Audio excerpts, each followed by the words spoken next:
मित्रों नमस्कार। आज हम बाढ़ के कारण और बचाव पर बात करेंगे। बाढ़ नदी का जल उफान के समय जल वाहिकाओं को तोड़ते हुए मानव बस्तियों और आसपास की ज़मीन पर पहुंच जाता है और बाढ़ की स्थिति पैदा कर देता है।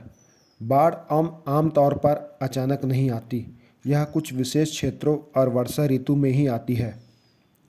बाढ़ तब आती है जब नदी जल वाहिकाओं में इसकी क्षमता से अधिक जल बहाव होता है और जल बाढ़ के रूप में मैदान के निचले हिस्सों में भर जाता है। बाढ़ के कारण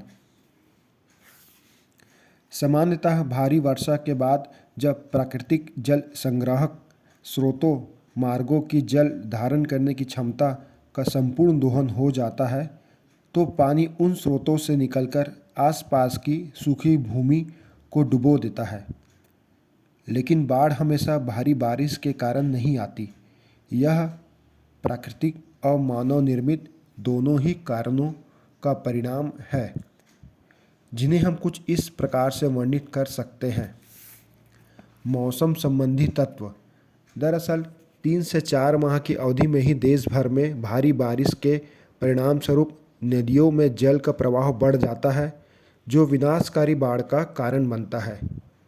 एक दिन में लगभग 15 सेंटीमीटर या उससे अधिक वर्षा होती है तो नदियों का जल स्तर खतरनाक ढंग से बढ़ना शुरू हो जाता है। बादल फटना। भारी वर्षा और पहाड़ियों या नदियों के आसपास बादलों के फटने से भी नदियों जल से भर जाती हैं। गाद का संचय। हिमालय से निकलने वाली नदियाँ अपने साथ बड़ी मात्रा में गाद और रेत लाती है। वर्षों से इनकी सफाई न होने के कारण नदियों का मार्ग अवरुद्ध हो जाता है, जिससे आसपास के क्षेत्रों में पानी भर जाता है। मानव निर्मित अवरोध। तटबंधों, नहरों और रेलवे से संबंधित निर्माण के कारण नदियों के जल प्रवाह क्षमता में कमी आती है।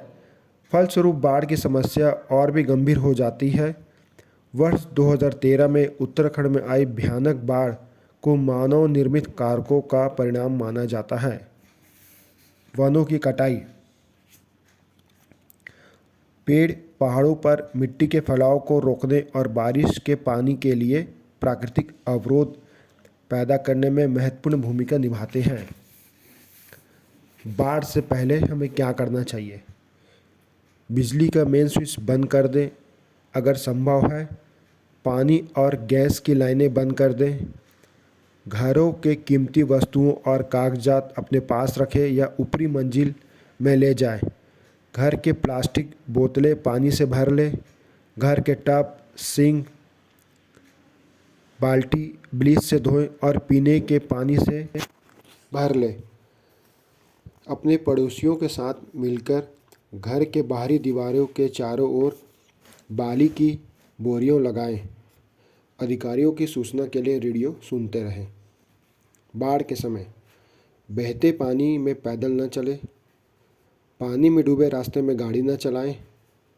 बढ़ते पानी में आपकी गाड़ी अगर रुक जाए तो तुरंत गाड़ी छोड़ के ऊंचे इलाके की ओर जाएं। गिरे हुए बिजली के तार से बहुत सावधान रहें।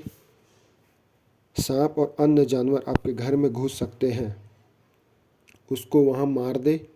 आसपास के वृद्ध, बच्चों और विकलांगों की मदद करें। तो इस प्रकार से हम बाढ़ के कारण अपने और अपने आसपास के लोगों की बचाव कर सकते हैं। धन्यवाद।